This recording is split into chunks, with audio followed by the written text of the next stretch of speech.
Well, a transportation report released by Minneapolis this week shows while driving is the most frequent way to travel for most, many people say they'd like to be able to walk or ride their bikes more often.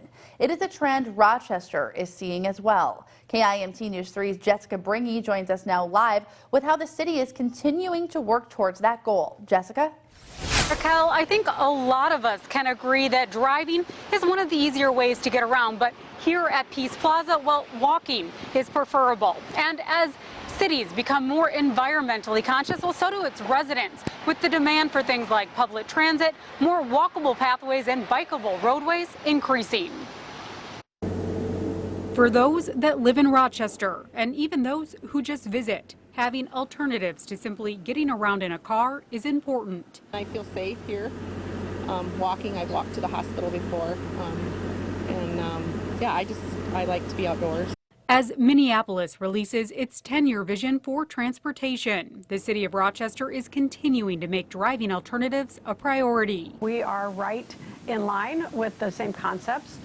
Making Rochester more walkable, more bikeable, more sustainable is definitely something the City Council and our departments have been working on. Mayor Kim Norton says the City Council has set in its long-range comprehensive plan a goal to have more commuters on the transit system and fewer people using personal vehicles as the city expands. So that growth means that's more people on transit, more people walking, more people biking, more people using scooters to get around shorter distances downtown.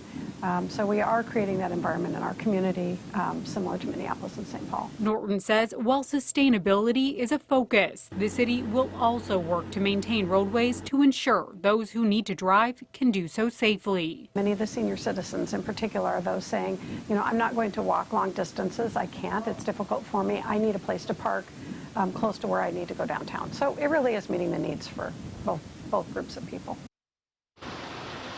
Mayor Norton says the goal isn't to be anti-car, but to provide options that are both health conscious and sustainable. We are in the Med City after all. Live in Rochester, Jessica Bringe, KIMT News 3. Thank you, Jessica. And other Rochester sustainability efforts include bike and scooter sharing, as well as a move to introduce electric buses.